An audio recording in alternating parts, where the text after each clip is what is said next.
cherche ton frère, cherche ta soeur, dis-lui que nous avons commencé. Partage parce que quelqu'un a besoin d'entendre ce message. Quelqu'un a besoin d'entendre la parole du Seigneur. Quelqu'un a besoin d'entendre une parole qui va la restaurer, qui va la toucher. Voilà. Et ensemble, nous allons demander à l'arbitre de donner le coup d'envoi du match. Au nom du Père et du Fils et du Saint-Esprit. Lenda brasso kata ba ba ba ba ba ba ba. Sherebe koro bo bo bo bo. Rada ba sherebe be be be. Laos kimba ba ba ba. Lenda brasso koto bo bo bo bo bo. Seigneur, nous voulons te dire merci. Nous voulons te rendre toute la gloire. Nous voulons te célébrer. Nous voulons te magnifier pour ce temps que tu nous donnes. Nous prions que le Saint-Esprit soit le maître. Que le Saint-Esprit puisse conduire ce temps. Que le Saint-Esprit puisse nous instruire. Que le Saint-Esprit puisse nous communiquer la volonté de Jésus-Christ de Nazareth. Nous voulons nous dédier, nous soumettre au Saint-Esprit. Qui prenne le contrôle. Qui soit le maître. Qui parle à nos cœurs. Dans le puissant nom de notre Seigneur Jésus. Amen. Alors, que faire quand rien ne va? Acte 2. Nous allons prendre la parole de Dieu. Philippiens chapitre 4, verset 6. Ne vous inquiétez de rien, mais en toute chose, faites connaître vos besoins à Dieu par des prières et des supplications, avec des actions de grâce. Et la paix de Dieu qui surpasse toute intelligence gardera vos cœurs et vos pensées en Jésus-Christ. Bien-aimés, voici ce que Paul dit aux chrétiens de Philippines. Il leur dit que dans les situations perturbantes, troublantes, de ne pas s'inquiéter, de faire connaître ses besoins au Seigneur par des supplications avec des actions de grâce. Ainsi, la paix de Dieu qui surpasse toute intelligence gardera vos cœurs et vos pensées en Jésus-Christ. Ici, d'entrée de jeu déjà, Paul nous donne de comprendre un point très important. Et que dans une situation troublante, dans une situation perturbante, quand rien ne va, le problème de l'homme, c'est l'état de son cœur et ses pensées. Parce que lorsqu'il dit en Philippiens 4, verset 7, « Et la paix de Dieu qui surpasse toute intelligence gardera vos cœurs et vos pensées en Jésus-Christ. » Ça voudrait dire que dans les situations perturbantes, dans les tempêtes, dans les vents contraires de nos vies, il y a un grand risque que nos pensées se détournent de Jésus-Christ. Il y a un grand risque que nos cœurs se détournent de Jésus-Christ. Quand un bateau est en train de prendre de l'eau, la peur qui se fait ressentir, le risque de faire naufrage, le risque de perdre sa vie, crée la peur, la perturbation, nous envoie dans tous les sens dans nos pensées. Quand quelqu'un vit une situation assez accablante, assez troublante, la personne peut tomber dans la dépression. Voyez donc, ici, Paul parle des sentiments de nos cœurs et de nos pensées. Et rappelez-vous que ces deux choses sont très importantes dans la vie d'un homme. Quand tes pensées et ton cœur ne convergent pas vers le même but, il y a le risque que tu te perdes. Quand rien ne va, le cœur de l'homme est troublé. Le cœur de l'homme est perturbé. Or, quand le cœur de l'homme est troublé et perturbé, il ne peut pas voir ce qui est au fond. Et quand nos pensées vont dans tous les sens, nous devenons vulnérables. Et nous sommes enclins à beaucoup de choses qui peuvent ne pas arranger notre situation et nous arranger nous-mêmes. Dans ces périodes, un cœur qui est troublé, un cœur qui est perturbé, un cœur qui est angoissé, un cœur qui est rempli de paix, va contaminer une pensée qui peut faire des choses qui sont regrettables, va contaminer une pensée qui va prendre des décisions qu'il ne faut pas. Mais lorsqu'on a l'impression qu'on ne sait plus où on s'en va, qu'on a perdu la vision et que nous n'avons plus de boussole, il est clair qu'on peut prendre toute direction et ça peut être fatal. C'est pourquoi Paul dit: la paix de Dieu qui surpasse toute intelligence gardera nos cœurs et nos pensées en Jésus-Christ. Mais la question qu'il faut se poser, Paul dit de ne pas nous inquiéter. Comment faire pour ne pas s'inquiéter quand le problème est là, quand la désolation est là, surtout lorsqu'on a l'impression de ne pas trouver d'issue, surtout lorsqu'on a l'impression de vivre cette situation pendant un long moment, lorsqu'on a l'impression que cette situation est à répétition. Comment ne pas s'inquiéter devant les complications de la vie? Comment ne pas s'inquiéter devant le fait qu'on frappe à toutes les portes, il n'y a pas de situation, de solution? Comment ne pas s'inquiéter lorsqu'on a l'impression que demain risque d'être pareil comme aujourd'hui? Lorsqu'on a l'impression que demain risque de ressembler à aujourd'hui? Comment ne pas s'inquiéter quand on regarde devant, derrière, il n'y a rien? Et par moments, nous levons la tête, et quand nous levons la tête, on a l'impression que c'est le silence total là-haut. Comment ne pas s'inquiéter? Et c'est ce que le Saint-Esprit veut nous aider à comprendre. La première chose à faire quand rien ne va, c'est de faire l'état des lieux. La première des choses, c'est de faire l'état des lieux. Devant une situation perturbante, troublante, il faut faire l'état des lieux. C'est pourquoi Paul dit, il faut que nos pensées et nos cœurs soient gardés. Parce que quand on est troublé, quand on demande, mais qu'est-ce qui ne va pas? Tu ne sais même pas quoi répondre. Mais comment aussi trouver une solution lorsqu'on ne sait pas ce qu'on vit? Pourquoi on vit cela? Dans l'évangile de Marc, chapitre 10, Jésus croise un homme qui s'appelle Bartimée. Et Jésus demande à Bartimée, que veux-tu que je fasse pour toi? Bartimée était mendiant, Bartimée était aveugle. S'il est mendiant, c'est qu'il n'a pas l'argent. S'il est mendiant, qu'il est aveugle, c'est que c'est quelqu'un qui est frustré par la vie et par la société. Il va avoir un sentiment de rejet. Et il a un problème de vue. Voici 3 situations dans la vie de Bartimée. Mais qu'est-ce qui pousse Bartimée à répondre à Jésus et à lui dire « Je veux voir ». Parce que Bartimée a fait l'état des lieux de sa situation. Bartimée sait que s'il voit, il pourra sortir de la mendicité parce qu'il peut travailler.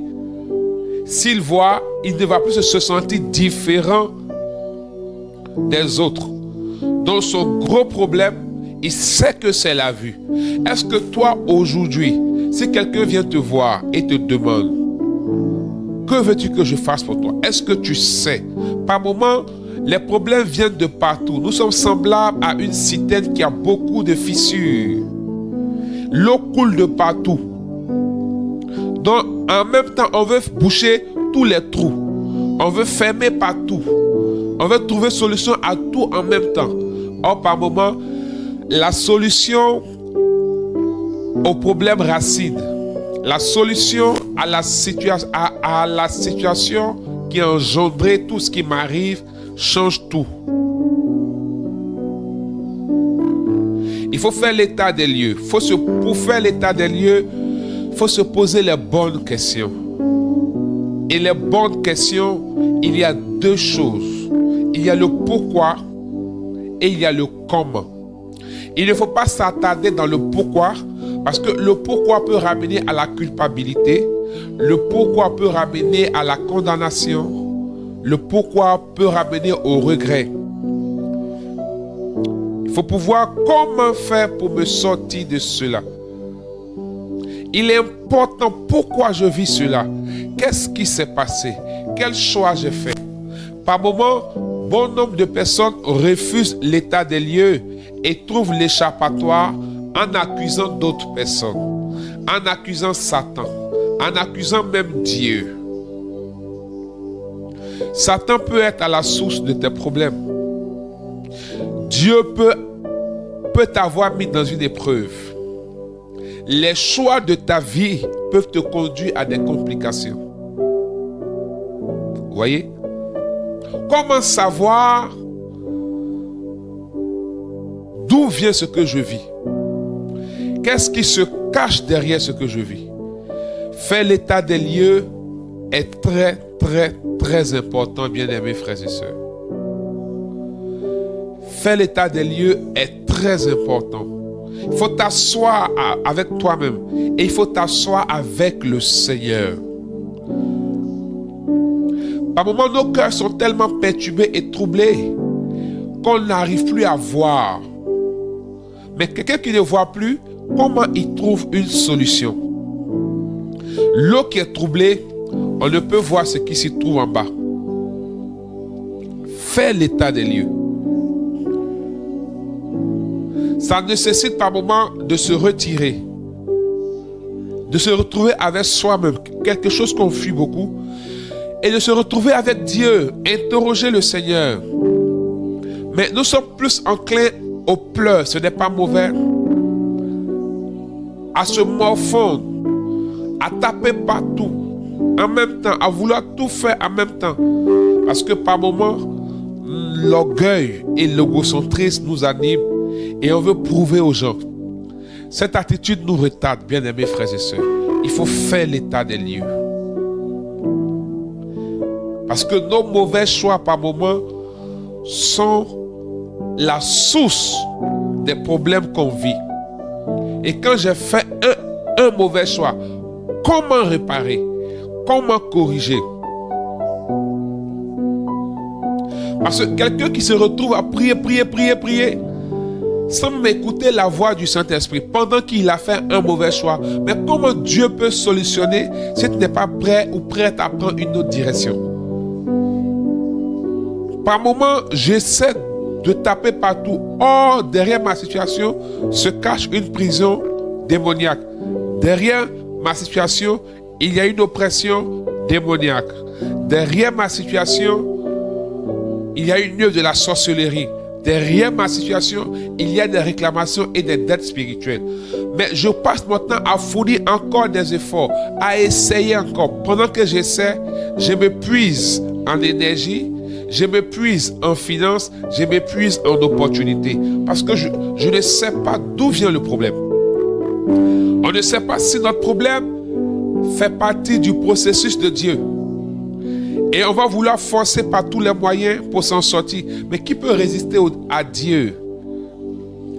Et par moments, on trouve tous les moyens pour sortir de la situation.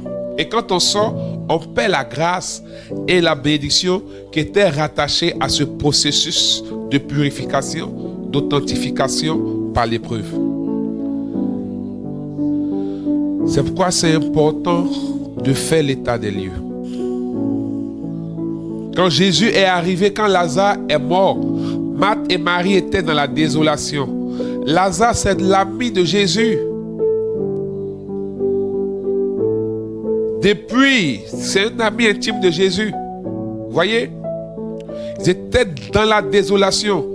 Jésus n'est pas allé tout droit au tombeau. Il s'est enquéri des nouvelles. Il a vu l'état de la situation. Il a pris les informations. Il faut faire l'état des lieux. Pour faire l'état des lieux, il faut s'asseoir. Il faut oser s'asseoir. Il faut se retrouver avec soi-même. Et il faut pouvoir parler à Dieu pour que notre cœur soit en paix et notre pensée soit tranquille. C'est pourquoi Paul dit, et la paix de Dieu qui surpassera toute intelligence gardera vos cœurs et vos pensées en Jésus-Christ. L'une des grandes solutions quand rien ne va, c'est de chercher d'abord la paix de Dieu. Et la paix de Dieu s'acquiert dans la prière. Un cœur qui est troublé, des pensées qui sont perturbées ne peuvent pas t'aider. Deuxième chose, il faut rester attaché. Il faut rester attaché. Attaché à qui? À Dieu. Attaché à qui? Attaché au projet de Dieu pour nous et à la vision de Dieu. Il est très important parce que devant une situation qui ne va pas, étant dans le trouble, étant dans la perturbation, on peut facilement se déconnecter. Quand quelqu'un est perturbé tout le temps dans la réflexion, vous savez, le déséquilibre intérieur empêche la vie de prière. Or, quelqu'un qui commence à ne plus prier, il n'est plus attaché. Il ne peut pas s'attacher au Seigneur. Il faut rester attaché. Souvent, certains disent, mais depuis là, on ne voit rien. J'allais chercher une solution ailleurs. Mais Pierre a dit, Seigneur, tu as les paroles de la vie, à qui irions-nous? Si à cause d'un problème, tu te détaches de Jésus qui est la solution, mais c'est que toi là, c'est fini pour toi. Et pour rester attaché aussi là, il faut éviter les grains. Parce qu'il y a les grains spirituels, il y a les grains prophétiques. Par moments, on est tellement à l'affût de solutions qu'on va partout, on écoute tout, on entend tout, et là, on va dans tous les sens, on essaie tout. On va dans tous les sens, on ne sait pas quoi faire. On tape ici, on tape là-bas. Non, attention, tu vas entendre des choses qui vont te perturber. Il faut faire attention. Vous savez, nous sommes très vulnérables dans une situation troublante. Nous sommes très vulnérables quand rien ne va. Il faut faire attention. Parce que si tu es tombé sur un grain, il y a les grains qui sont dangereux. Vous savez, les grains les plus dangereux et les plus destructeurs sont les grains spirituels et les grains prophétiques. Parce qu'il y a les deuils prophétiques là qu'on te donne. Frère, soeur, il y a des deuils prophétiques quand tu reçois. Ta vie est mélangée. Ta vie est mélangée, tout est perturbé.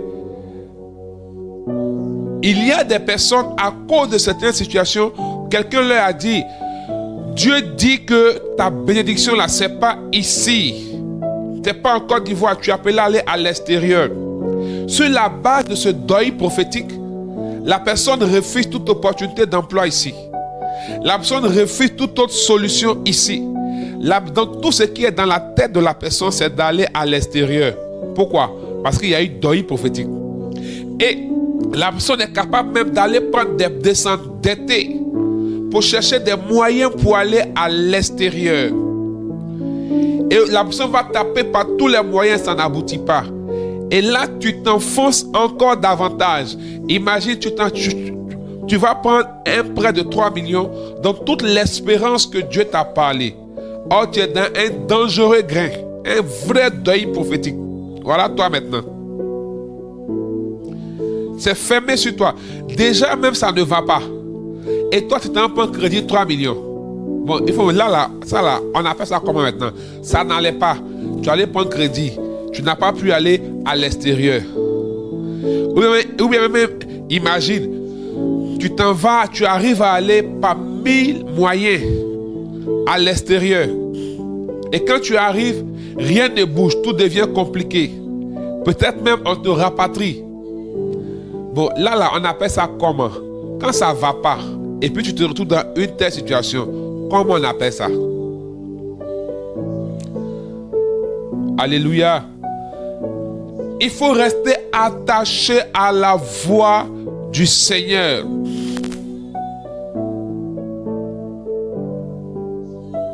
Il faut rester attaché au chemin de Dieu. Le problème des gens, c'est qu'ils ne savent pas attendre. Et quand on dit rester attaché, il y a deux choses. Il y a l'attente et il y a la patience. Lamentation chapitre 3, versets 23 à 26. Le titre même du livre dit tout. Lamentation. Lamentation du prophète Jérémie. Jérémie était dans la désolation. Jérémie avait l'impression que Dieu l'avait abandonné, lui le prophète. Et Jérémie va dire, attends le secours du Seigneur. Rester attaché implique l'attente. Il faut savoir attendre. Et il faut être patient. La nuance entre l'attente et la patience, c'est que l'attente et la patience, c'est que la patience, c'est l'attitude que nous avons quand nous sommes en train d'attendre. Alléluia. La patience, c'est l'attitude que nous avons quand nous sommes en train d'attendre le secours du Seigneur. Et cette attitude est déterminante pour sortir de la situation. Exemple, tu dis que depuis tu ne te maries pas. Donc tu attends, on t'a dit Dieu va faire, tu attends. Mais pendant que tu attends, tu ne restes pas tranquille. Tu essaies à gauche, tu essaies à droite. Tout compte fait. On t'a dit qu'on ne sait jamais. C'est vrai, Dieu a dit, tu attends. Mais si toi-même tu ne te mets pas en mouvement là, Dieu ne fera pas. Je suis d'accord. Le mouvement provoque la main de Dieu. Le mouvement fait atterrir la grâce de Dieu. Mais c'est un mouvement qui est instruit et qui est guidé par Dieu. Quelqu'un qui est en train d'attendre et il n'est pas patient, il va durer. Le secours n'arrivera pas. Alléluia. Est-ce que quelqu'un m'entend? Quand tu attends et tu n'es pas patient, tu risques de durer. Et c'est là que tu crois que Dieu a menti. Dieu n'a pas fait. Et j'ai dit que la patience, c'est l'attitude qu'on a dans l'attente. Et l'exemple, c'est ça. Tu attends ton mari, tu attends ta femme, mais tu essaies ici, tu essaies là-bas, tu essaies à gauche, tu essaies à droite. Parfois même, tu es un peu tisa sur le côté.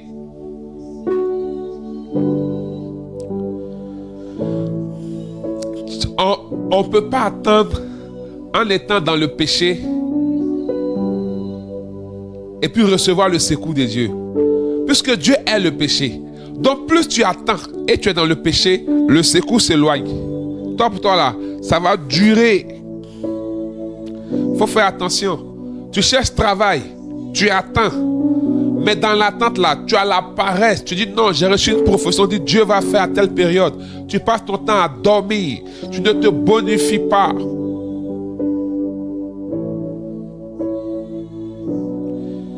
Tu ne te bonifies pas. Tu ne cherches pas des choses à apprendre pour te capaciter, pour te rendre compétitif. Tu attends. Et chaque fois que Dieu crée l'opportunité, tu perds le combat. Chaque fois que Dieu crée l'opportunité, tu échoues. Chaque fois que Dieu crée l'opportunité, tu échoues. Et tu te plains, mais depuis je ne vois rien. Mais tu ne t'es pas rendu compte que Dieu a créé beaucoup d'opportunités. Mais tu as raté parce que tu n'étais pas compétitif. Parce que dans l'attente là, tu n'es pas patient. Tu ne fais rien. Tu as l'attitude d'un paresseux. Il faut rester attaché. Attendre sans être patient retarde le secours de Dieu. Mais attendre et étant patient accélère le processus. Quand tu restes attaché, vous savez, lorsque quelqu'un attend de l'eau, c'est-à-dire lorsqu'il y a coupure d'eau, pendant des jours, l'espérance pousse des personnes à faire quoi? À mettre un seau sous le robinet et à ouvrir le robinet. Que quelqu'un dise Amen. Lorsque quelqu'un attend que l'eau arrive, pendant des jours, il n'y a pas l'eau. Pendant des jours, il n'y a pas de l'eau. Il n'y a pas de l'eau. Il n'y a pas d'eau. Il n'y a pas d'eau. Il n'y a pas d'eau. Arrivé un moment, on se dit, l'eau vient à 3 heures du matin. Ou bien on a remarqué que c'est au milieu de la nuit que l'eau vient. On fait quoi? On est éveillé, on ne dort pas. On est attaché à l'espérance. Alléluia. On est attaché, nous sommes attachés à cette espérance-là. Nous sommes réveillés. Nous sommes réveillés dans l'attente. Il y a une attitude, on est éveillé. Et par moments, on ouvre les robinets et on met des seaux, des récipients sous le robinet pour que l'eau, on ne sait pas à quel moment l'eau va arriver. Mais déjà, les récipients sont prêts, le robinet est ouvert. Parce que même dans l'attente, il peut arriver des moments où tu somnoles. Quand tu somnoles, si les robinets sont fermés et que l'eau arrive, tu n'auras aucune alerte. Donc tu peux manquer. Or, si les robinets sont ouverts, que l'eau arrive, le bruit de l'eau dans le récipient peut te réveiller. 1. Et 2, même si tu ne t'es pas réveillé, l'eau qui est en train de couler peut t'interpeller, peut te réveiller. Alléluia. C'est pour qu'il faut rester attaché. Troisième chose, il faut rester attaché au Seigneur. Très important. C'est pas le moment de quitter. Plus tu as l'impression que la situation te domine, la situation te submerge, il n'y a plus d'issue, il n'y a plus de solution, plus tu as l'impression que ton corps ou tes sens sont en train de prendre le dessus, et ça se manifeste par les plaintes, par les murmures, par des troubles au niveau des émotions. Ce sont des périodes où tu dois t'imbiber et t'abîmer dans la prière. Tu dois devenir comme une éponge. Vous savez, l'éponge, quand on met l'éponge dans l'eau, l'éponge prend. Même si tu mets l'éponge dans le sable, l'éponge prend. Tu dois devenir comme une éponge. Donc tu dois être imbibé de la présence de Dieu. Et tu dois t'abîmer dans la présence de Dieu. L'effort pour s'abîmer dans la présence de Dieu nous permet d'être imbibé de la présence de Dieu. Je reprends. L'effort pour s'abîmer dans la présence de Dieu nous permet d'être imbibé de la présence de Dieu. Et la présence de Dieu est un secours qui nous permet d'attendre et qui nous aide à être patients dans l'attente. Troisième chose, il faut descendre. Dis à quelqu'un, il faut descendre. Partage ce direct que quelqu'un entende. Quelqu'un a besoin d'entendre cela. Parce que le diable trouve beaucoup de personnes. Quand ça ne va pas, c'est les moments les plus dangereux de la vie de l'homme. Quand tout est sombre. Troisième chose, il faut descendre. Dis à quelqu'un, il faut descendre. Il faut descendre. Il faut se retourner quand il le faut. Il faut descendre. Il faut se retourner quand il le faut. Je répète, il faut descendre, il faut se retourner quand il le faut. Il ne faut pas avoir honte. Mon expérience, toute la gloire à Dieu, ma petite expérience en Europe m'a fait comprendre quelque chose. Vous savez, quand tu dois prendre le métro, dans la même gare, il y a des directions différentes, sud ou nord. Prendre la mauvaise direction peut te perdre. Tu es dans la bonne gare. Mais prendre la mauvaise direction peut te perdre. Donc tu peux te tromper de quai et prendre le métro qui va dans le sens contraire de ton chemin. Et le métro aussi passe par des tunnels. Par moment, lorsque le métro arrive à des virages, ça tourne comme ça, tu te tords comme ça. Pareil pour le bus. Tu peux te tromper d'arrêt de bus. Quand ça arrive, il ne faut pas avoir peur de descendre. Le problème des gens, c'est le regard des autres. On a peur de descendre. Si tu n'es pas dans le métro, si tu n'es pas dans le bus et que c'est toi le conducteur de ta voiture, quand tu te trompes de direction, n'aie pas peur de t'arrêter et de te retourner.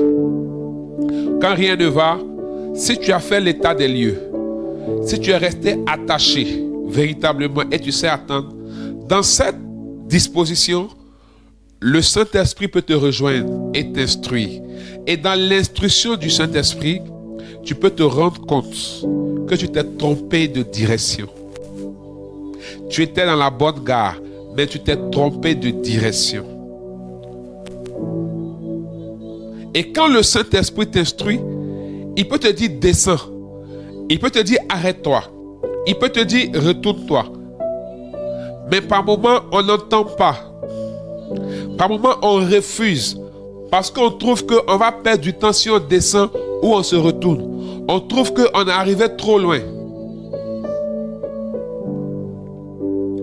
Et voici là où beaucoup vont en prison dans leur vie sentimentale. Oui, je veux le dire. Vous savez, tu peux aimer, tu peux être amoureuse, tu peux être amoureux. Et puis tu te rends compte que tu t'es trompé de direction.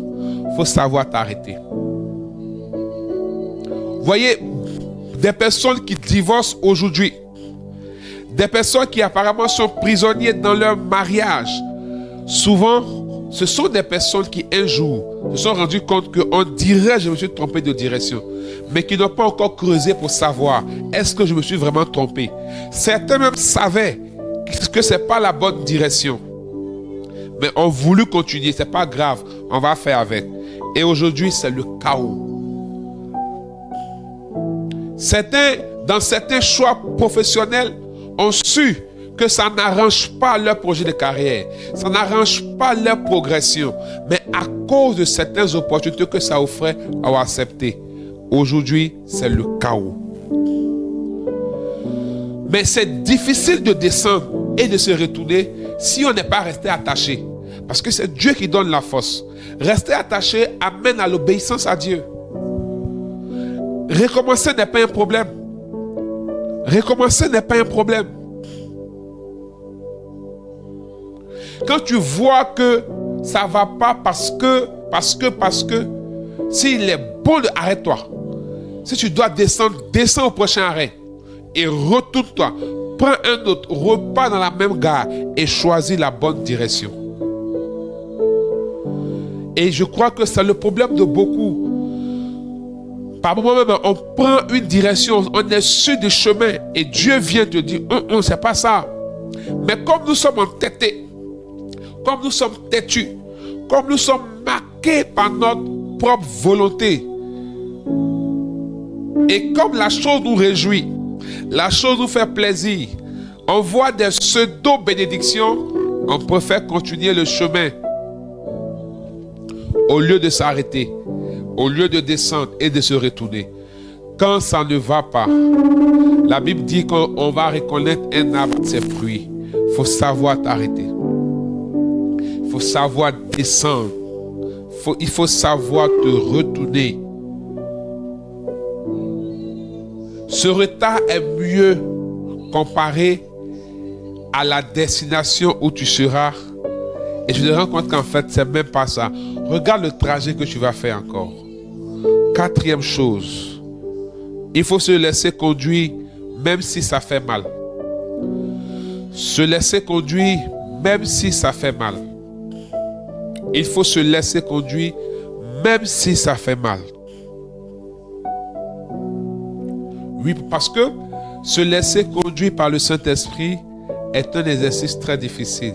Vous savez, quand rien ne va, et on fait comme Paul l'a dit en Philippiens 4, verset 6, on présente au Seigneur notre situation à travers des supplications et des actions de grâce.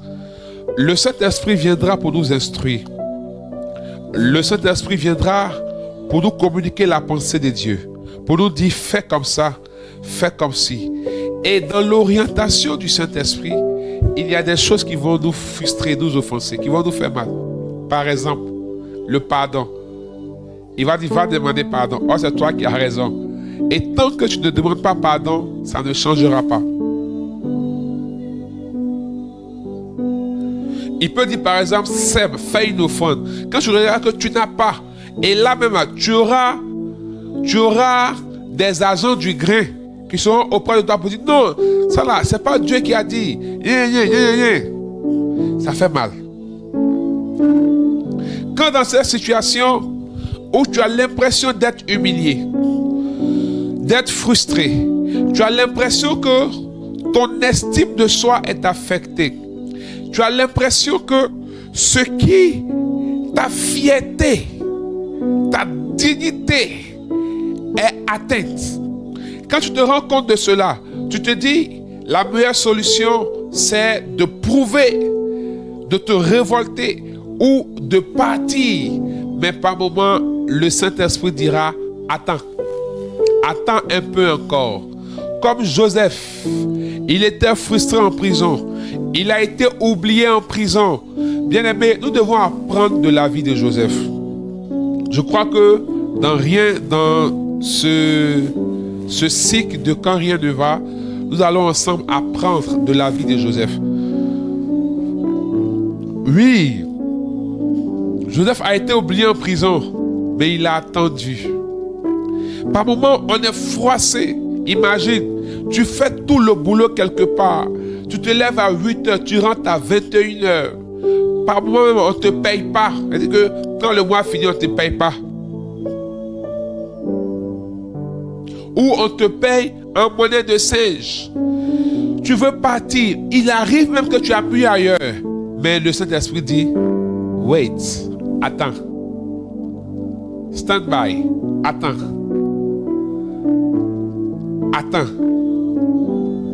Attends. Là, tu te dis, mais attends, mais non, je dois avancer. Je n'aime pas ce qui se passe. On se fout trop de moi. Quand tu dis tout ça dans la supplication, il dit, j'ai compris, mais attends. Pourquoi? Parce que ça fait partie du processus. Pourquoi? Parce que tu as quelque chose à apprendre là. Pourquoi? Parce que tu as un enseignement à comprendre à cette étape et c'est le lieu de l'enseignement. Pourquoi? Parce qu'il y a une éducation à acquérir pour le prochain niveau. C'est là. Arrivé au prochain niveau, tu n'auras plus le temps pour être éduqué. On n'aura pas le temps de t'apprendre là-bas. C'est là que tu peux apprendre. C'est là que tu dois emmagasiner. Alléluia. C'est là que tu dois emmagasiner. Mais tu es froissé. Tu es broyé. Tu es brisé. Mais le Seigneur sûrement est en train de t'éduquer. Alléluia. Par moments aussi, il peut avoir tout le confort. Il peut avoir tout ce qui est bon à tes yeux. Et il dit, va. Il dit, quitte. Comme Abraham. Abraham était en famille. Quand quelqu'un est en famille, l'image de la famille, c'est par moment la sécurité. C'est par moment la sécurité, bien-aimés frères et sœurs. Dieu lui a dit, quitte. Abraham avait de très bonnes intentions vis-à-vis de son neveu Lot. Lot est de la parenté d'Abraham. Et l'intention d'Abraham était saine et bonne d'aider son neveu. Mais Dieu dit, séparez-vous. Yes. Paul avait le désir d'aller prêcher en Macédoine. C'est pas mauvais. Il voulait reprendre la parole. Mais Dieu lui a dit non, ne pars pas en Macédoine. Alléluia. Il faut se laisser conduire. Il faut chercher la direction de Dieu. Car c'est une direction qui est sûre et qui donne l'assurance, même si ça fait mal. 5. Il faut devenir aveugle. Être aveugle. Être aveugle. Alléluia. L'aveugle fait confiance à celui ou à celle qui le conduit. L'aveugle ne voit rien. Donc, l'aveugle remet son sort. L'aveugle remet sa direction à celui ou à celle qui le conduit dans la confiance. Si le Seigneur dit assieds-toi là pendant qu'il pleut, reste assis. Tu vas dire, mais Seigneur, je suis mouillé. Seigneur, mes habits, je suis trempé jusqu'aux os. Seigneur, je vais prendre froid. Tu as raison. Mais il dit, reste assis. Le problème, on peut ne pas rester assis si on ne sait pas qui nous parle. Et si on ne fait pas confiance à celui qui nous parle. Il faut lui faire confiance. C'est difficile, c'est lourd, c'est pénible par moments. Mais il faut te rappeler de qui est Dieu pour toi. Et pour arriver à faire confiance, il y a un exercice très important. Il faut faire le mémorial de ce que tu as vécu avec Dieu. Comme Deutéronome chapitre 8. Vous savez, le souvenir est quelque chose de très important dans la vie spirituelle. Le souvenir est très important dans la démarche spirituelle, surtout à cette étape, pour faire confiance. Rappelle-toi ce que Dieu a fait pour toi. Souviens-toi d'une manifestation de Dieu de quelqu'un auprès de toi. Souviens-toi d'une action de Dieu de quelqu'un auprès de toi. Souviens-toi. Souviens-toi dans certaines situations où tu as voulu être entêté, mais le Seigneur t'a donné des instructions que tu as suivies et tu t'es en sorti. Souviens-toi. Et apprends à faire confiance et à savoir que c'est lui le Dieu vivant. C'est lui le Dieu puissant.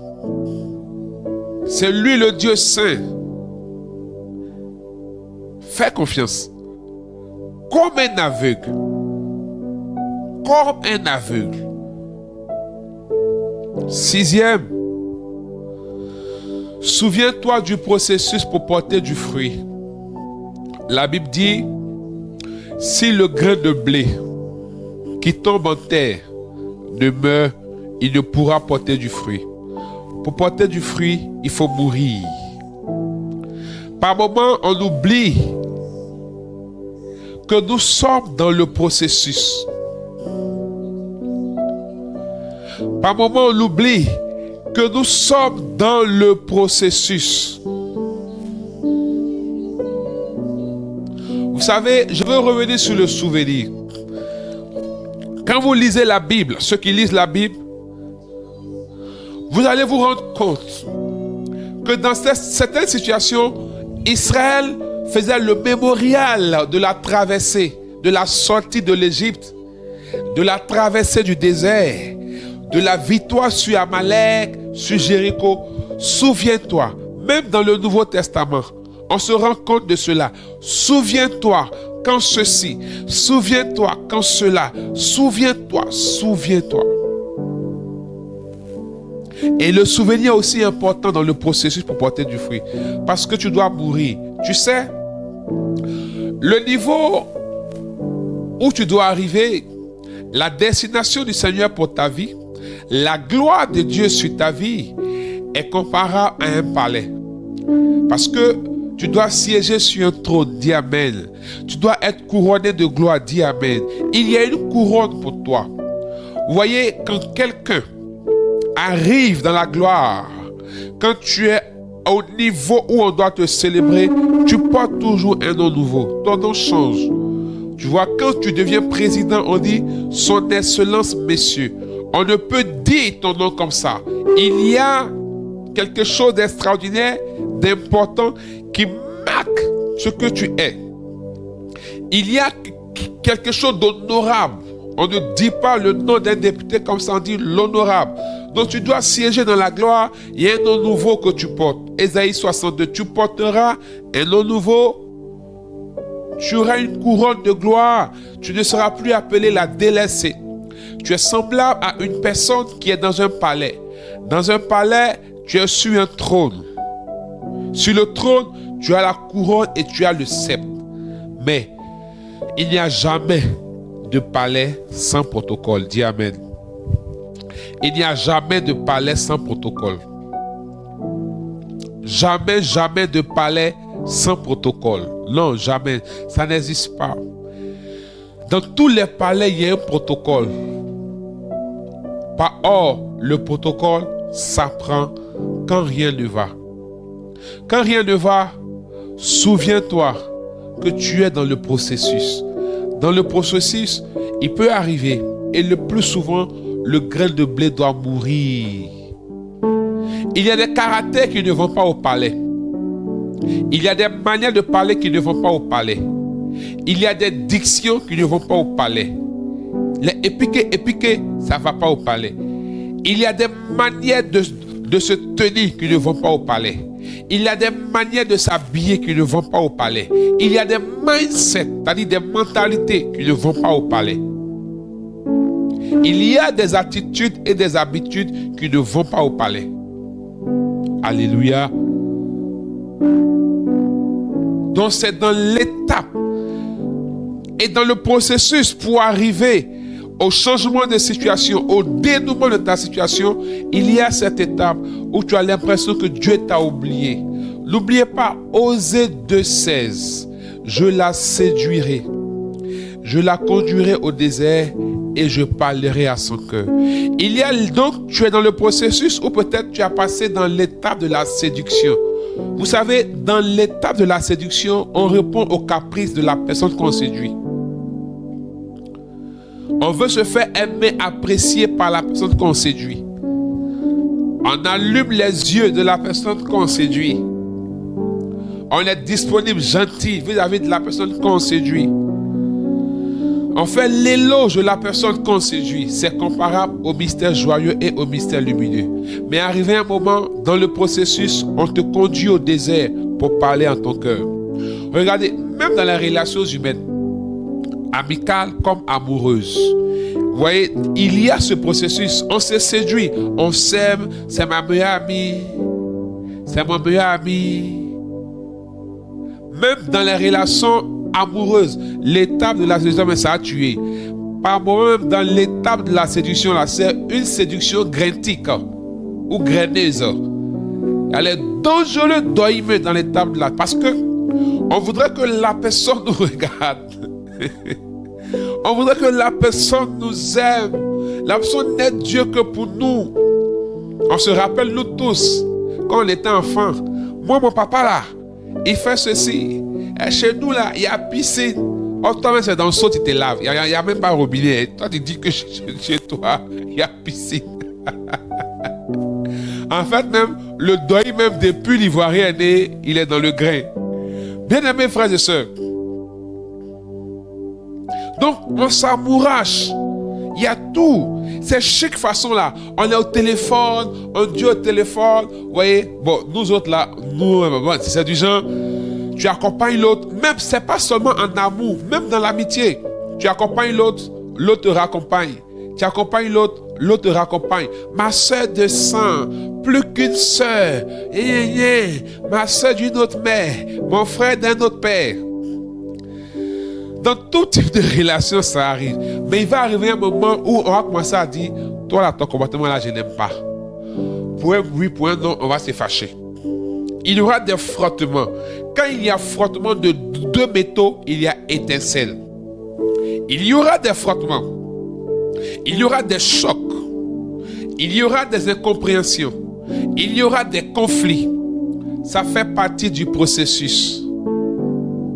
C'est pourquoi, par exemple, si vous parlez avec des personnes qui sont avisées, ils vont vous dire, une relation amoureuse où les gens n'ont pas traversé de graves crises, ne les encouragez pas à se marier.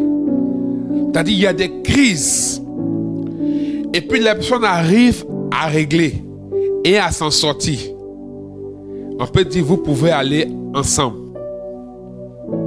Ça ne veut pas dire que forcément, il faut vivre des situations, il faut créer des situations. Mais je veux dire, dans la croissance d'une relation amicale, fraternelle ou amoureuse, ces étapes arrivent. Tu as ton ami, à un moment, vous vous fâchez, vous ne vous parlez plus pendant des moments. Et après, vous revenez ensemble. Si vous arrivez à revenir dans votre amitié, cette amitié devient inébranlable. Il n'y a rien à dire. Cette amitié devient inébranlable. Et c'est pareil. Ça fait partie du processus. Dire à quelqu'un, ça fait partie du processus. Dire à quelqu'un, tu es dans le processus. Il faut que le grain de blé meure. Dans ce rien ne va là, il y a des choses à apprendre. Il y a des choses à comprendre. Il y a des choses à entendre. Par moments, dans cette étape, Dieu va amener des personnes qui vont te parler fort. C'est-à-dire qu'il te parle sans regarder ton rang. Ces personnes ne te parlent sans regarder qui tu es. Ou même des personnes qui vont te faire des choses, tu vas dire, ah, ça m'a dit ça. Aujourd'hui, ça m'a fait ça. Mon frère, ma soeur, c'est à toi, oh, c'est à toi. Tu es dans le processus. C'est à toi, on va faire ça. Tu ne comprends pas. Tout ce que tu as, c'est d'aller pleurer. Pleurer. Et dans ce processus, si on n'est pas resté attaché, de grands mauvais sentiments vont naître dans notre cœur. De la vengeance. Vous voyez? Il faut te souvenir que tu es dans le processus. Et quand tu restes attaché dans le processus, tu sais qu'il y a des grandes victoires pour toi. Dis Amen. Tu sais qu'il y a la couronne pour toi. Dis Amen. Quand tu sais qu'il y a la victoire pour toi, dans cette destination que tu es en train de prendre, quand tu sais qu'il y a la couronne pour toi, bien-aimé, tout à l'heure j'ai parlé des relations amicales comme amoureuses. Quand quelqu'un se dit, j'ai un frère qui dit qu'il a pris le car à 23h. 23h car pour aller à Yamoussoukro, pour aller voir sa Doubéi. Il a commencé à causer avec Lago et Lago lui dit, oui, c'était les yeux sont allumés, il n'y a qu'un cœur. La God dit, je veux te voir. Elle lui a dit, je veux te voir à 18h. Il s'est débrouillé pour vite faire tout ce qu'il a fait, car à 23h, il y a le risque de la route. Il y a beaucoup de risques. Ces derniers cas, il y a des dangers. Coupable de route ou pas, il s'en fout. Quelqu'un l'attend là-bas. Et cette personne qui l'attend réjouit son cœur.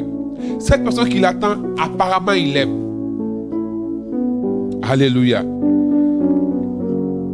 Quand tu sais que dans cette destination, il y a la gloire, dans ce processus, il y a le couronnement, il y a la victoire, tu t'assois et tu vis le processus. Et tu suis le processus. Et tu sais qu'il fera. Je sais qu'il le fera. Encore, il reste toujours le même. Toujours. Je ne sais pas comment, mais en son temps, il agira. Quand tu sais attendre. Quand tu sais, tu dis, je suis dans le processus. Ça va arriver. Ça va aller. Dieu va faire. Dis à quelqu'un, Dieu va faire.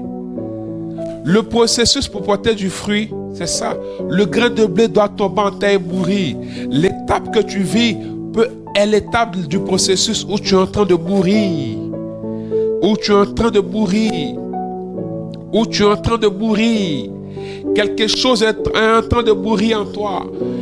Quelque chose est en train d'être émondé en toi. Quelque chose est en train d'être taillé en toi. Quand tu sors de ce processus, tu es raffiné. Quand tu sors de ce processus, tu es poli. Tu es comme une pierre polie. Quand tu sors de ce processus, tu brilles. C'est Racine 2. Nous parle du processus pour que l'or ait de l'éclat.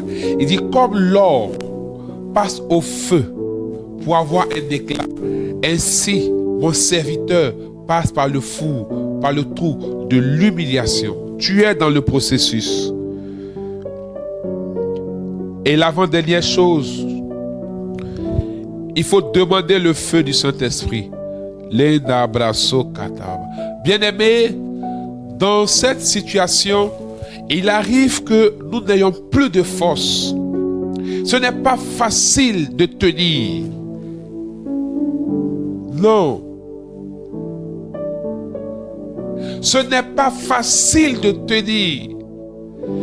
Bien-aimé, tout ce que j'ai dit, ce n'est pas facile de ne pas s'inquiéter. Ce n'est pas facile de prier quand rien ne va. Ce n'est pas facile d'avoir le courage de descendre et de reprendre le chemin quand on pense qu'on s'est trompé. Ce n'est pas facile.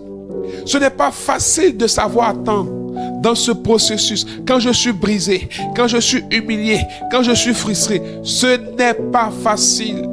Ce n'est pas facile quand le minimum qu'il me faut pour vivre, je n'ai pas. Ce n'est pas facile. Quand je regarde auprès de moi, ma maman, mon papa, ce n'est pas facile. Ce n'est pas facile. Je suis marié, j'attends des années, j'ai pas d'enfant. Ce n'est pas facile. Je fais les concours, tous les concours de la fonction publique possible. J'ai essayé, mais rien. Ce n'est pas facile, bien-aimé. Le découragement frappe à ta porte. Le désespoir appelle ton esprit. Personne ne peut t'en vouloir. Personne ne doit également t'en vouloir, car ce n'est pas facile. Ton cœur saigne. Tu peux abandonner. Tu peux prendre n'importe quelle situation, parce que tout simplement, toi aussi tu veux réussir. Toi aussi, tu veux que ta famille soit heureuse. Toi aussi, tu veux sourire. Pourquoi ça va pour les autres et moi non? Les processus et les différents éléments que je donne ne sont pas des choses toutes faites. Non, ce n'est pas comme l'eau à boire. Non, c'est faux. Nos émotions sont mises à rude épreuve. Ce n'est pas facile de voir mon parent malade. Ce n'est pas facile de voir. Non, tu pleures. À un moment, tu ne sais même plus comment prier. Tu as pleuré dans ta langue maternelle. Tu as pleuré en français. Tu as pleuré même en langue. Tu as parlé en langue quand tu pleures dedans. Aujourd'hui, tu ne sais plus. Et par moments, tu es vide. Surtout quand ça perdure. Et il y a des gens à côté qui viennent te rappeler la situation par certaines paroles. Ce n'est pas du tout facile. Ce n'est pas facile. Mais voici la solution. Le Saint-Esprit. Le Saint-Esprit.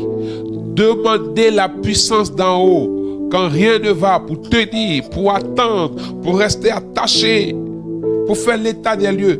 Demande la puissance d'en haut. Je vais vous lire plusieurs versets qui montrent l'œuvre du Saint-Esprit dans la vie des hommes. Juge chapitre 11, verset 29. J'ai pris ces versets parce que si rien n'allait, Samson apparaît. Samson vient se battre. Dieu suscite Samson pour délivrer Israël. Juge chapitre 11, verset 29. L'esprit de l'Éternel fut sur Jephthé. Il traversa Galaad et Manassé. Il passa à Mitzphé. Et de Mitzphé de Galaad, il marcha contre les fils d'Ammon. Les fils d'Ammon ont attaqué Israël. Il n'y a pas de solution. Ils sont allés chercher Jephthé. Jephthé s'est présenté au Seigneur. Il a fait un vœu au Seigneur. Et l'Esprit de Dieu s'est abattu sur la vie de Jephthé. Je déclare au nom de Jésus que dans cette situation où tu es ébranlé, dans cette situation où il n'y a pas comme d'issue, que la puissance du Très-Haut tombe sur toi. Que la puissance du Saint-Esprit te touche. Que la puissance du Saint-Esprit te visite. Que la puissance du Saint-Esprit répare ton cœur. Répare ton cœur qui est découragé. Répare ton esprit qui est dans le désespoir. Que la puissance de l'Esprit te fortifie et te donne la grâce de prendre la route au nom de Jésus. Juge encore Samson. L'Esprit du Seigneur saisit Samson et sans avoir rien à la main, Samson déchira le lion comme on déchire un chevreau. Il ne dit point à son père et à sa mère ce qu'il avait fait. Bien-aimé, la Bible dit Samson n'avait rien à la main, mais quand l'Esprit du Seigneur l'a saisi, il a déchiré le lion. Je ne sais pas le lion qui attaque ta vie. Je ne sais pas le lion auquel tu fais face dans ta vie. Tu n'as aucune solution à la main. Tu n'as rien à la main. Tu n'as pas l'argent. Tu n'as pas de relation. Tu n'as personne peut-être. Tu n'as rien à la main. Mais je te dis ce soir, et je prie ce soir, que la puissance de Dieu tombe sur ta vie. Je prie ce soir que le Saint-Esprit te visite. Je prie ce soir que la puissance de Dieu te localise afin que dans ta main, il y ait l'onction, il y ait la puissance de Dieu qui te donne de changer les situations, de déchiqueter ce lion qui s'oppose à ta situation. Verset 19 de Juge chapitre. Il dit, l'Esprit de l'Éternel le saisit, et s'il descendit à Ascalon, il y tua 30 hommes, prit leurs dépouilles et donna les vêtements de rechange à ceux qui avaient expliqué l'énigme. Il était enflammé de colère et il monta à la maison de son père. Alléluia. Samson encore. Il se trouve en face d'ennemis. Il se trouve en face d'opposition. Il se trouve en face des personnes qui ont arraché certaines choses. Et il va les dépouiller. Il va les tuer. Mais la puissance de Dieu était sur lui. Je prie au nom de Jésus. Si dans cette situation de rien ne va, si dans cette situation apparemment chaotique, il y a derrière cela des démons, des réclamations, que le feu de Dieu, que la puissance de Dieu s'abatte sur ta vie afin que, à ta prière, le feu puissant d'en haut les ravage au nom de Jésus. Au nom de Jésus. 1 Samuel chapitre 16, verset 13. Je vais lire d'abord le chapitre 10, verset 6. 1 Samuel 10, verset 6. Lenda braso kata bababa.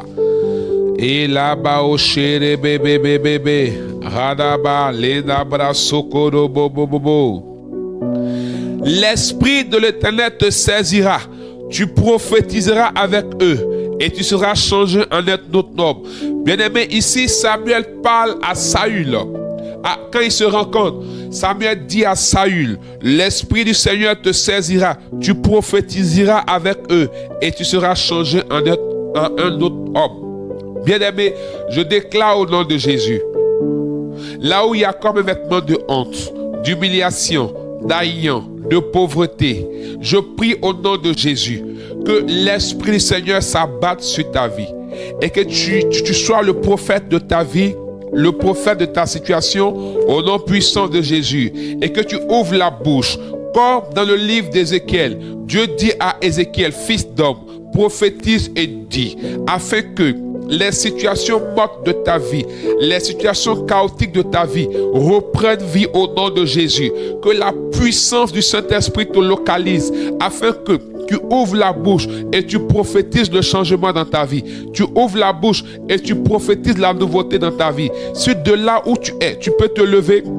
Lève-toi au nom de Jésus et pose ta main sur ta tête et déclare que l'Esprit du Seigneur est sur ma vie, que je suis oint au nom de Jésus, que le Saint-Esprit me saisit maintenant parce que je suis baptisé, j'ai le Saint-Esprit. Je déclare que je suis changé en un autre homme. Je déclare que ma situation change. Bien-aimé, tu as 2 minutes et lève-toi.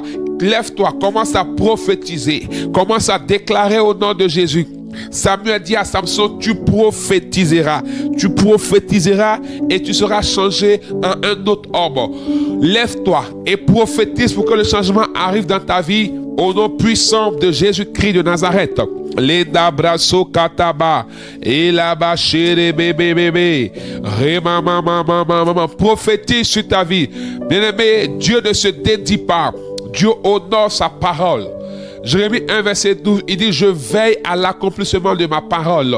Dieu ne se dédie pas. Lève-toi, prophétise. Lena brasso katababa, radaba chere bébé bébé, remama mama londo boro shekerebe, elaba o shenti biri biri korobo, rababa lena brasso robo. Elaba sharaba kerebe remaus kimboro lanabraoso kerebe shakatababa remama. L'Esprit du Seigneur te saisit maintenant au nom puissant de Jésus, au nom puissant de Jésus. 1 Samuel 16 verset 13. Samuel prit la corne d'huile, et il loignit au milieu de ses frères. L'Esprit de l'Éternel saisit David. À partir de ce jour et dans la suite, Samuel se leva et s'en alla à Rama. Bien-aimé, Samuel se lève, il va dans la famille de David et il a oint d'huile. La parole déclare, il a oint d'huile ma tête. Le psaume 23, que quelqu'un prenne le psaume 23 et nous allons commencer à déclarer au nom de Jésus. Nous allons commencer à déclarer au nom de Jésus. Leda brasso kata, prends ta Bible. Si tu n'es pas à la maison, tu n'as pas la Bible sur toi, prends ton téléphone. Prends le psaume 23. Leda baba baba. Renda ba chere bébé bébé. Remama. La Bible déclare que Samuel a oint d'huile David. Et l'Esprit du Seigneur fut avec lui pour la suite. Et nous avons vu la suite. Quand Samuel a oint d'huile David, Israël était dans une situation chaotique devant Goliath. Le peuple était paralysé. La nation était meurtrie. Le roi était honteux, frustré. Il s'est réfugié chez lui. Mais le petit David, à la vue de Goliath, à la vue de cette situation où rien n'allait pour Israël, il a dit, je viens vers toi au nom de l'Éternel des armées. Je viens contre toi au nom de l'Éternel des armées. Parce que l'onction était sur David. Parce que l'onction avait saisi David. Parce que l'Esprit du Seigneur avait saisi David. Et il a travaillé pour la délivrance de son peuple. Je prie au nom de Jésus, car cette prière, à ta prière, Dieu, dans son amour et dans sa grande puissance, saisit cette prière et apporte le changement dans ta famille. Ce chaos dans ta famille, ce chaos dans ton foyer, dans ton mariage, où on a l'impression que rien ne va. Ce chaos comme Israël, je prie que ce soir, l'Esprit de Dieu se pose sur toi comme David et le changement soit apporté au nom puissant de Jésus. Prends le psaume 23 et commence à le proclamer. Pose ta main sur ta tête. Dis avec moi, Père, que la puissance du Saint-Esprit puisse s'établir sur ma vie. Père, je prie que je sois saisi par le Saint-Esprit, que ma bouche soit ointe par l'huile de l'onction, dans le puissant nom de notre Seigneur Jésus-Christ de Nazareth. C'est pourquoi, sur la base de ta parole, je veux déclarer, parce que l'Esprit du Seigneur est sur moi, parce que l'onction de Dieu descend sur moi au nom de Jésus, et commence à déclarer au nom de Jésus. Le psaume 23. Le Seigneur est mon berger, je ne manquerai de rien. Au nom de Jésus, à compter de ce jour, je ne manquerai de rien parce que le Seigneur marche avec moi. Il me fait reposer dans de verts pâturages. Oui, le Seigneur me conduit dans mes lieux de bénédiction. Là où ma bénédiction est amassée, le Seigneur conduit mes pas et il me fait reposer dans de verts pâturages. Au nom de Jésus, ma maison, ma famille devient vert pâturage. Au nom de Jésus, il me dirige près des eaux paisibles. Au nom de Jésus, les situations de ma vie, les lieux de ma vie deviennent paisibles au nom de Jésus. Il restaure mon âme au nom de Jésus. Mon âme est restaurée par la puissance du Saint-Esprit. Là où il y avait l'amertume, le découragement, le désespoir, mon âme est restaurée et la restitution suit au nom de Jésus. Il me conduit dans les sentiers de la justice. À cause de son nom, à cause du nom de Dieu, je marche totalement dans la justice maintenant, au nom de Jésus. Quand je marche dans la vallée de l'homme de la mort, je ne crains aucun mal, car tu es avec moi. Ta houlette et ton bâton me rassurent. Au nom de Jésus, même cette situation chaotique, au nom de Jésus, quels que soient les temps obscurs que je vais traverser, parce que le Seigneur est avec moi, la crainte n'est plus mon partage. La peur n'est plus mon partage. L'inquiétude n'est plus mon partage. Car la colonne de feu me dévance et la nuée me précède. Dans le nom puissant de Jésus-Christ de Nazareth. Tu dresses devant moi une table.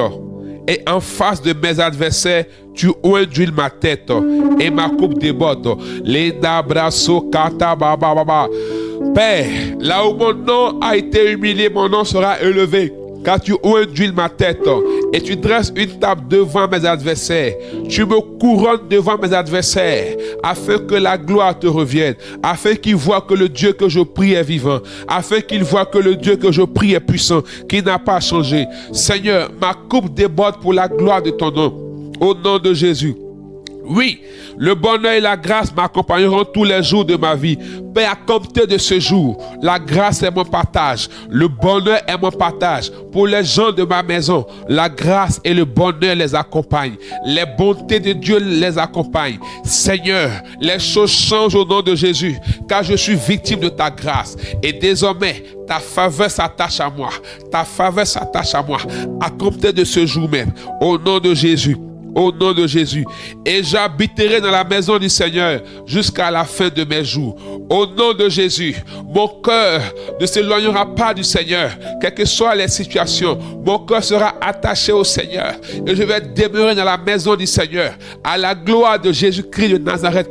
Mon cœur est totalement à lui, parce que ses bontés et sa grâce s'attachent à ma vie. Les bontés de Dieu se posent sur ma maison, sur ma famille et tous les habitants de ma maison. Au nom de Jésus, au nom de Jésus, élève la voix et commence à bénir le Seigneur, car il a entendu ta prière. Élève la voix et commence à bénir le Seigneur. Radabasharabababa, elabashorobo, kerebebebebebe.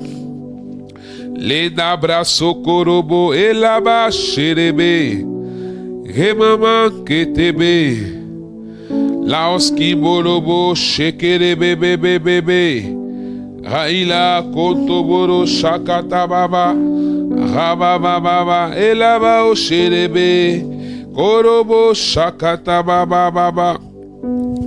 Bien-aimé, je veux terminer en te donnant la dernière clé. Il faut tenir ferme. Il faut tenir ferme. Ne te laisse pas ébranler, car la victoire est au bout. Il faut tenir ferme. Tenir ferme, tenir ferme. Paul dit, tenez ferme dans les mauvais jours. Il faut tenir ferme. Ce n'est pas la fin. Il faut tenir ferme car la victoire arrive. Joseph, à 17 ans, fait un songe. Mais il a tenu ferme. 22 ans après, à 33 ans, il voit la gloire de Dieu. La femme qui perdait du sang pendant 12 ans, elle a tenu ferme, elle a attendu. Quand elle a vu le Messie, elle a osé le toucher. La gloire de Dieu l'a visité. Sache que la victoire est en partage. Sache que la victoire est au bout. Il faut tenir ferme. On n'a plus d'espérance et on se décourage quand on ne sait pas ce qui arrive devant. Mais la gloire arrive, la victoire arrive, parce que l'Esprit du Seigneur est sur toi. Une année de grâce est annoncée pour toi. Il faut tenir ferme. Et je termine en te disant de lire 2 Corinthiens chapitre 12 verset 10. C'est pourquoi je me plais dans mes faiblesses, dans les outrages, dans les calamités, dans les persécutions, dans les détresses. Pour Christ, quand je suis faible, c'est alors que je suis fort. Dans cette situation où tu as l'impression de ne plus rien contrôler, où tu as l'impression de ne rien maîtriser, sache que c'est dans cette situation que Dieu va intervenir. Sache que quand tu es faible, c'est là que tu dois plus te tourner vers le Seigneur et attendre le secours du Seigneur. À lui dire, papa, si tu ne fais pas quelque chose, ce n'est pas bon. Je suis limité, je suis bloqué, je suis faible, mais toi tu es fort, toi tu es puissant, car ta grâce me suffit. Bien-aimé, quand tu es fort, ça ne veut pas dire que tout est fini. Quand tu es faible plutôt, ça ne veut pas dire que tout est fini. Quand rien ne va, ça ne veut pas dire que tu es dans la déchéance. Ça veut dire que Dieu s'apprête à manifester sa gloire. Que Dieu te bénisse. Seigneur, nous voulons te dire merci.